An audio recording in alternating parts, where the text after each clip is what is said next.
ఎమ్మెల్యేలకు ఒక 5 కోట్ల రూపాయల స్కీమ్ ఉండే ఏసీడీపీ నిధులు, అసెంబ్లీ కాన్స్టిట్యున్సీ డెవలప్మెంట్ ఫండ్. మేము ఎక్కడికైనా పోతే బోర్ అడుగుతారు, మోటార్ అడుగుతారు, ఒక చిన్న రోడో డ్రైనో అడిగితే తక్షణమే ఎమ్మెల్యేలు ఇవ్వడానికి 5 కోట్ల రూపాయల స్కీము ఏసీడీపీ స్కీమ్ తెచ్చారు. కేసీఆర్ గారు ఎంత గొప్ప మనసు అంటే, ఓ రోజు జానారెడ్డి గారు లేచి ప్రతిపక్ష ఎమ్మెల్యేలకు మాకు కూడా 5 కోట్లు ఇవ్వండి అంటే వాళ్ళకు కూడా 5 కోట్ల రూపాయలు ఇచ్చింది. బీఆర్ఎస్ ఎమ్మెల్యేలతో సమానంగా ఇచ్చినటువంటి ఒక గొప్ప మనసు కేసీఆర్ గారు. ఈ రేవంత్ వచ్చిండు, 5 కోట్ల స్కీమ్ బంద్ అయిపోయింది. ఏసీడీపీ లేదు. ఇప్పుడు మా సునీతక్క ఊళ్ళకి పోతే ఒక రూపాయి లేదు, చింతన్న ఊళ్ళకి పోతే ఒక రూపాయి లేదు, జగదీష్ అన్న పోయినా, కమలాకరణ పోయినా, నేను పోయినా, ఏదైనా బుగ్గలేమంటే కూడా మా దగ్గర రూపాయి లేని పరిస్థితి వచ్చింది. ఇది నేనే కాదు, ఆయన ఎవరో కాంగ్రెస్ ఎమ్మెల్యే ఒక ఉత్తరం రాసిండు, ఆర్టికల్ రాసిండు, ఎన్ఎం శ్రీనివాసరెడ్డి గారు, మహబూబ్ నగర్ ఎమ్మెల్యే.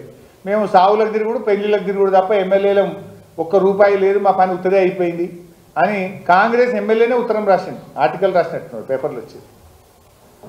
కానీ రేవంత్ రెడ్డి ఇంకొక స్కీమ్ తెచ్చిండు ఎమ్మెల్యేలకు, 5 కోట్ల స్కీమ్. అది కూడా ఏం స్కీమ్ ఎవరైనా చెప్తారా?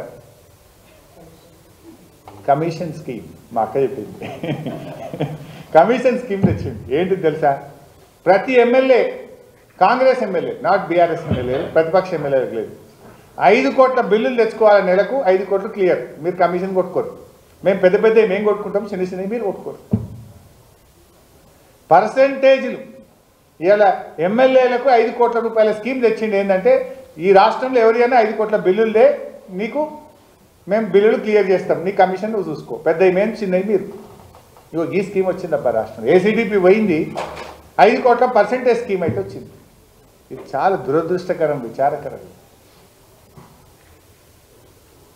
ఇక చెప్పుకుంటూ సిగ్గిపోతుంది. నా సొంతోడు కూడా ఒక కాంగ్రెస్ ఎమ్మెల్యేలు ఎత్తుక్కొని అటు పంపించి మా కార్యకర్తలు బిల్లులు కొట్టించుకున్నాను, పంపించి. ఇక చెప్తే ఇక మరీ అవమానం అయిపోతుంది. విద్యాశాఖ మంత్రిగా ఈయననే విద్యాశాఖ మంత్రి, ఈయననే ముఖ్యమంత్రి. Utter flop. ఫుడ్ పాయిజన్లు లేని రోజే లేదు. యు టేక్ ఎనీ డే, ఈ రాష్ట్రంలో ఏదో ఒక ప్రాంతంలో ఫుడ్ పాయిజన్. అన్నం పెట్టలేవా రేవంత్ రెడ్డి నువ్వు కనీసం? ఇక పిల్లలకు, పసిపిల్లలకు, ముక్కు పచ్చలారని పిల్లలకు అన్నం పెట్టని ముఖ్యమంత్రి పదవి నీకెందుకు? ఇంకా నువ్వు దానికి సిగ్గు లేకుండా విద్యాశాఖ మంత్రివి. అన్నం పెట్ట చేత కాదా నీకు?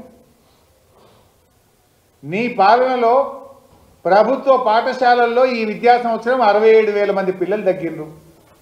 ఇంటర్మీడియట్ పిల్లలకు ఈ సంవత్సరం ఇప్పటిదాకా పుస్తకాలు రాలేదు. ఇక 2 నెలలు అయితే పరీక్షలు. ఇంటర్మీడియట్ పిల్లలకు కేసీఆర్ గారు ప్రతి సంవత్సరం ఉచితంగా పాఠ్యపుస్తకాలు ఇచ్చి కొత్తగా మేము తెచ్చిన స్కీమ్ అది. రేవంత్ వచ్చినాక ఫిబ్రవరిలో ఎగ్జామ్స్ వాళ్ళకు, ఇంటర్మీడియట్ వాళ్ళకు ఇప్పటికీ పుస్తకాలు రాలేదు ఇంటర్మీడియట్ వాళ్ళకు. ఈయన విద్యాశాఖ మంత్రి. The great Revanth Reddy. నీ పాలనలో పాఠ్యపుస్తకాలు ఇయ్యని చేతగాని ముఖ్యమంత్రివి నువ్వు. కడుపు నిండి అన్నం పెట్టని ముఖ్యమంత్రివి, పురుగుల అన్నం.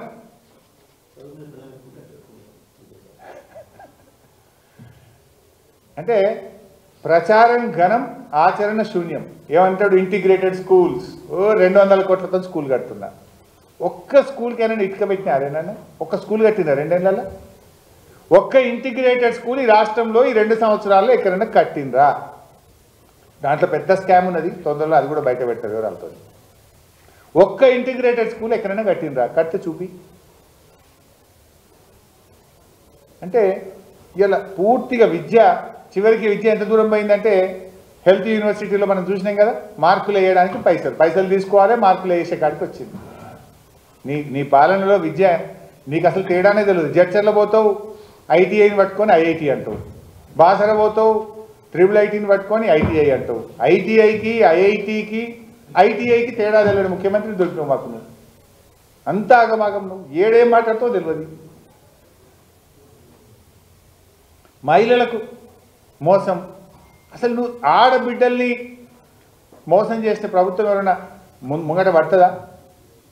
కళ్యాణ లక్ష్మి, షాదీ మొబైల్. సరే, మహాలక్ష్మి 2,500 అయితే ఎగ్గొట్టినావు, ప్రతి బిడ్డకు 60,000 బాకీ పడ్డావు. ఇవే